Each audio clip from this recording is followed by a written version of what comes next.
How's it going, everybody? Jason here from Clever Dude Productions. Welcome to 8 Minutes to Glory, a show I used to call 3-minute-ish tutorials, but 3 minutes is just too short to go through some of this stuff.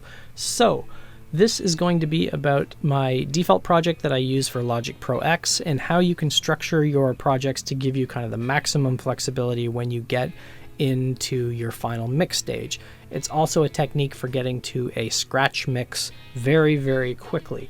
So I have basically all the instruments that I typically use when I record, and the way I like to think about this is like a folder structure. So I have all of my individual files, which are my individual instruments. Those files are inside of a folder, which kind of acts like a category, and then those folders might be inside multiple folders. So if you think of how you have your folders and your files organized on your computer, same type of thing, just a different hierarchy of your folders and your files so you can stay organized. So if I open up my mix panel here, I have my acoustic guitars that are grouped together, my clean guitars, my distorted guitars, my lead guitars, the bass is on its own. Vocals, I typically start off with just a lead vocal and a lead vocal harmony. I may have multiple ones depending on the song. And then backing vocals, same concept. I have multiple backing vocals that are all grouped together. I might have multiple groups of backing vocals as well. So if I've got a song with big chorus vocals and there's some oohs and ahs in there as well, I'll separate those out. So I'll have a chorus 1 backing vocal track stack, and then I'll have a chorus 1 oohs track stack as well. Really, drums is where things are just a little bit different. By default, I have my pads and overheads separated out, so I do record with my acoustic drums and with my Lisa Strike Pro. So by default, I'll start off with just having my drum pads going into a drum pad bus, and then my overheads going into an overhead bus. Sometimes I might just put everything to a drum bus, it really depends. But by default, this is how I have it set up. And then I have my summing tracks, or auxiliary tracks as Logic calls them, and I'm basically just routing those track stacks here. So my rhythm section, my drums and my bass are being routed to this rhythm section track here.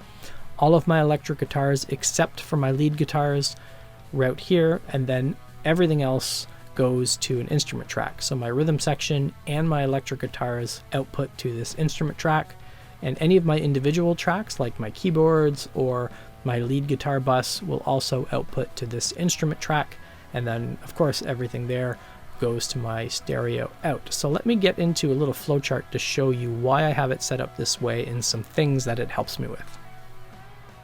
Alright, so there'll be a link in the description below if you're a Logic Pro X user and you like that setup and you want to download the template file. Plus you can also get some details about these scenarios as well, plus these pictures as well, if that's going to help you set up the routing with your projects. If you're using Reaper, Studio One, Cakewalk, or whatever DAW, the concept is the same. It's basically setting up your routing in a way that allows you to group things together to give you some additional processing. So I have my instruments down the left-hand side, and then summing 1, 2, and 3 could be multiple levels. By default, I have my clean guitars going to a clean summing track, distorted guitars going to an electric track, and those might go to a rhythm guitar summing track as well. Maybe, maybe not, really depends on the song. But typically this is how I have things set up, and then by the time I get to summing 3, now this is where I just separate the instruments from the vocals, and I'll show you a scenario for why I do that, and then yes, all of those will eventually go to my stereo output. So the first reason why I have these set up this way is when I want to have a really tight, punchy sounding rhythm section. I'll have my drums and my bass going to a rhythm section track stack, as Logic calls them. Then I can do some different types of processing to get whatever sound it is that I'm looking for. So if I want a really tight, punchy sound, one technique I like to use is I'll just use mid-side processing on my rhythm section bus, and I will just really focus on making, having some strong compression on the mid of that rhythm section track, so it gives it kind of a punchy sound. And then if my overheads are being routed through the rhythm section as well, which most of the time they are, If I want to have some bright side processing, I get the freedom to do that. So I can do the individual processing on the drums and the bass and the cymbals, and then in the rhythm section I can glue all that together as much as I want to. The next is typically for lead guitar work, so I might have a rhythm guitar track stack, or I might just leave my clean and my electric track stacks depending on the song. But this gives me the ability to use some sidechain compression that basically allows my lead guitar to listen to the volume levels of the acoustics and the rhythm guitars and then adjust the volume automatically to make lead parts stand out.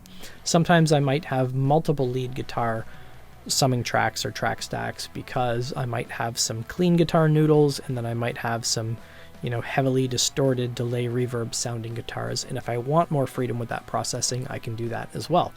So I can glue things together at this level. I can glue my guitars together, my rhythm section together, my acoustics and my lead guitars, and then when I come to my instruments, which is kind of my final track stack or summing track for my projects, is I can glue all of that together again with some additional compression. I might not always do that, but it gives me the freedom to do that if I want to. The main reason why I do this with my instruments and my vox and my backing vocals is to allow me to get the background vocals to fit in the mix. So one technique I'll do, if I have lots of backing vocals, I will sidechain those to the main vocal chain.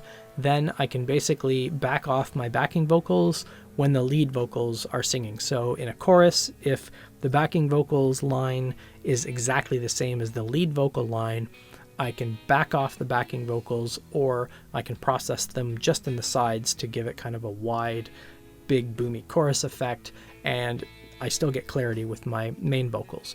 So I might have multiple backing vocal track stacks. Again, if I've got big chorus background vocals plus oohs and ahs, there might be different ones there. And my vox might be split between verse, bridge, and chorus, depending on what the song is like. But typically, all of my lead vocals and associated lead vocal harmonies will go to that vox summing track, and then all of my background vocals will go to the backing vox.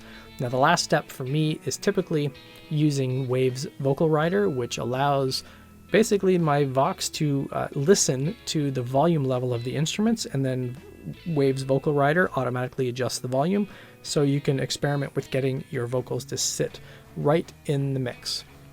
Now, I guess the last step obviously is when I get to my output or my stereo bus.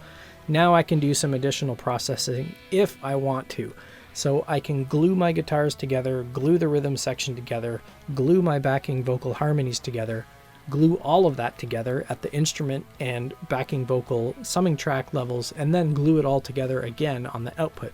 That might be too much processing, but at least I have the option to do so. And because I have this set up as a template, I've got templates for smooth, for punchy, for tight, etc. And then I can get to a scratch mix very, very quickly once I've gone through the first recording. So I hope you enjoyed this short tutorial. Again, if you're using something that's not Logic Pro X, the concept is basically the same, just the way you set up your routing might be a little bit different. So I hope you enjoyed this tutorial. Again, remember to like and subscribe and drop a comment below if you have questions about using this technique. Stay safe, wear a mask, and I'll see you in the next one.